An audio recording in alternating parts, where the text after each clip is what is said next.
ಇತ್ತೀಚಿನ ವರ್ಷಗಳಲ್ಲಿ Indian cinema ರಂಗದಲ್ಲಿ ಅತಿ ಹೆಚ್ಚು ನಿರೀಕ್ಷೆ ಹುಟ್ಟಿಸುವ ಹೆಸರಂದ್ರೆ ಅದು ರೆಬೆಲ್ ಸ್ಟಾರ್ ಪ್ರಭಾಸ್. ಸಾವೋ, ರಾಧೇಶ್ಯಾಮ್, ಆದಿಪುರುಷ್, ಸಲಾರ್ ಮತ್ತು ಕಲ್ಕಿ ನಂತರ ಈಗ ಪ್ರಭಾಸ್ ಅವರು ಸಂಪೂರ್ಣವಾಗಿ ವಿಭಿನ್ನವಾದ ಜನರ್ನಲ್ಲಿ ಕಾಣಿಸಿಕೊಂಡ ಸಿನಿಮಾ ರಾಜೇಶ್ ಸಾಬ್. ಸಿನಿಮಾ ನೋಡ್ಕೊಂಡು ಬಂದೆ, ನನಗೇನು ಇಷ್ಟ ಆಯಿತು ಏನು ಇಷ್ಟ ಆಗಲಿಲ್ಲ ಅಂತ ಹೇಳ್ತೀನಿ. ಆದರೆ ವಿಡಿಯೋಗೆ ಒಂದು ಲೈಕ್ ಕೊಟ್ಟು ಕಂಟಿನ್ಯೂ ಮಾಡೋಣ, ಓಕೆ. ಈ ಸಿನಿಮಾದ ಕತೆ ಒಂದು ನಿಗೂಢವಾದ ಅರಮನೆ ಮತ್ತು ಅಲ್ಲಿ ನಡೆಯುವ ಘಟನೆಗಳ ಸುತ್ತಮುತ್ತ ಸುತ್ತುತ್ತದೆ. ಇದರಲ್ಲಿ ಅಜ್ಜ, ಅಜ್ಜಿ ಮತ್ತು ಮೊಮ್ಮಗನ ನಡುವೆ ಇರುವ ಸಂಬಂಧ ಬಹಳ ಮುಖ್ಯವಾಗಿದ್ದು, ಮೊಮ್ಮಗ ಮತ್ತು ಪ್ರಭಾಸ್ ತನ್ನ ಅಜ್ಜನನ್ನು ಹುಡುಕಿಕೊಂಡು ಹೋಗುವ ಪ್ರಕ್ರಿಯೆ ಈ ಸಿನಿಮಾದ ಒಂದು ಭಾಗ.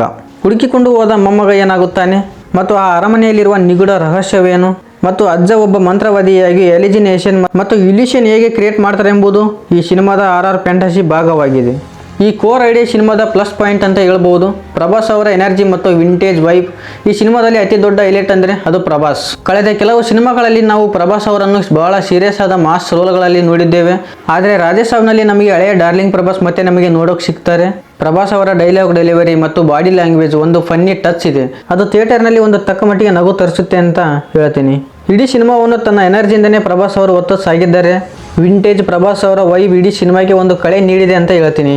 ಮತ್ತು ಸಿನಿಮಾದಲ್ಲಿ ಒಬ್ಬ ಮಂತ್ರವಾದಿ ಅಜ್ಜ ಮತ್ತು ಆತ ಸೃಷ್ಟಿಸುವ ಸನ್ನಿವೇಶಗಳು ಕಾನ್ಸೆಪ್ಟ್ ಭಾಳ ಚೆನ್ನಾಗಿದೆ. ಪ್ರೀ ಕ್ಲೈಮ್ಯಾಕ್ಸ್ನಲ್ಲಿ ಈ ಎಲಿಮೆಂಟ್ಸ್ ಭಾಳ ಚೆನ್ನಾಗಿ ವರ್ಕ್ ಆಗಿವೆ ಅಂತ ಹೇಳ್ತೀನಿ. ಪ್ರೊಡಕ್ಷನ್ ವ್ಯಾಲ್ಯೂ, ಸಿನಿಮಾದ ಕಲರ್ ಗ್ರೇಡಿಂಗ್ ಮತ್ತು VFX ಕೆಲಸಗಳು RR ಫ್ಯಾಂಟಸಿ ಲೋಕವನ್ನು ಕಟ್ಟಿಕೊಡುವಲ್ಲಿ ಯಶಸ್ವಿಯಾಗಿದೆ ಅಂತ ಹೇಳ್ತೀನಿ.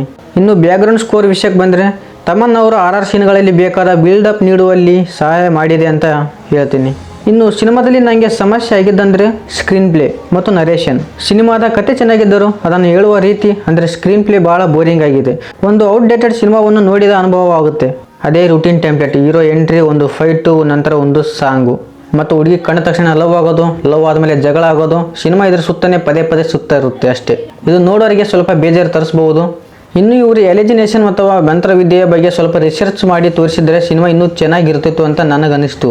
ಬರೀ ಮೇಲ್ನೋಟಕ್ಕೆ ತೋರಿಸಿರುವ ಇಮೇಜ್ಗಳು ಅಷ್ಟಾಗಿ ಇಷ್ಟ ಆಗೋದಿಲ್ಲ ಮತ್ತು ಅಗತ್ಯವಿಲ್ಲದ ಸೀನ್ಗಳು. ಮತ್ತು ಸಿನಿಮಾದಲ್ಲಿ 3 ಹೀರೋಯಿನ್ಗಳಿದ್ದಾರೆ, ಆದರೆ ಅವರ ಪಾತ್ರಗಳಿಗೆ ಅಷ್ಟೊಂದು ಇಂಪಾರ್ಟೆನ್ಸ್ ಅನ್ನೋದೇ ಇಲ್ಲ. ಕೇವಲ ಹಾಡುಗಳು ಮತ್ತು ಎಕ್ಸ್ಪೋಜಿಂಗ್ ಉದ್ದೇಶಕ್ಕಾಗಿ ಅವರ ಪಾತ್ರಗಳನ್ನು ಬಳಸಿಕೊಂಡಂತೆ ಕಾಣುತ್ತದೆ ಅಷ್ಟೇ. ಇನ್ನು ಸಿನಿಮಾದಲ್ಲಿ ತೆಲುಗಿನ ಫೇಮಸ್ ಕಾಮಿಡಿ ಆಕ್ಟರ್ಸ್ಗಳಿದ್ದಾರೆ, ಆದರೆ ಅವರ ಕಾಮಿಡಿ ಸೀನ್ಗಳು ಹಳೆಯದಾಗಿ ಮತ್ತು ಅಷ್ಟಾಗಿ ನಗು ತರಿಸುವುದಿಲ್ಲ. ಒಂದು ಸೀರಿಯಸ್ RR ಮಿಸ್ಟ್ರಿ ಸಿನಿಮಾ ಹೋಗುತ್ತಿರುವಾಗ ಇಂಥ ವರ್ಕ್ ಆಗದ ಕಾಮಿಡಿ ಸೀನ್ಗಳನ್ನು ಈ ಸಿನಿಮಾದ ವೇಗಕ್ಕೆ ಹೊಡೆತ ಬೀಳುತ್ತೆ. ಮತ್ತು ಸೆಕೆಂಡ್ ಹಾಫ್ನಲ್ಲಿ ಹೀರೋಯಿನ್ಗಳು ಯಾವ ಕಾರಣಕ್ಕೆ ಬರ್ತಾರೆ ಗುರು ಯಪ್ಪ ಮತ್ತು ಲಾಜಿಕ್ ಇಲ್ಲದ ಕೆಲವು ಸನ್ನಿವೇಶಗಳು ಸಿನಿಮಾವನ್ನು ಬಿಲೋ ಎವರೇಜ್ ಆಗಿ ಮಾಡುತ್ತವೆ ಅಷ್ಟೇ. ಮತ್ತು ರಾಜೇಶ್ ಸಾಬ್ ಸಿನಿಮಾ ಮುಖ್ಯವಾಗಿ ಪ್ರಭಾಸ್ ಅಭಿಮಾನಿಗಳಿಗೆ ಮತ್ತು ಪ್ರಭಾಸ್ ಅವರನ್ನು ಹಳೆಯ ಸ್ಟೈಲ್ನಲ್ಲಿ ಎನರ್ಜೆಟಿಕ್ ಆಗಿ ನೋಡಲು ಬಯಸುವವರಿಗೆ ಈ ಸಿನಿಮಾ ಹಬ್ಬ ಅಂತ ಹೇಳ್ತೀನಿ. ಮತ್ತು ಟಿಪಿಕಲ್ ಮಾಸ್ ಆಡಿಯನ್ಸ್ಗೆ ಮಾತ್ರ ಮಸಾಲಾ ಸಾಂಗ್ಸ್, ಫೈಟ್ಸ್ ಮತ್ತು ಫ್ಯಾನ್ ಮೂಮೆಂಟ್ ಇಷ್ಟಪಡುವ ಸಿನಿ ಪ್ರೇಮಿಯರಿಗೆ ಇದು ಇಷ್ಟವಾಗಬಹುದು. ಆದರೆ ಲಾಜಿಕ್ ಮತ್ತು ಹೊಸತನದ ಸ್ಕ್ರೀನ್ ಪ್ಲೇ ನಿರೀಕ್ಷಿಸುವವರಿಗೆ ಇದು ಅಷ್ಟೊಂದು ತೃಪ್ತಿ ನೀಡೋದಿಲ್ಲ.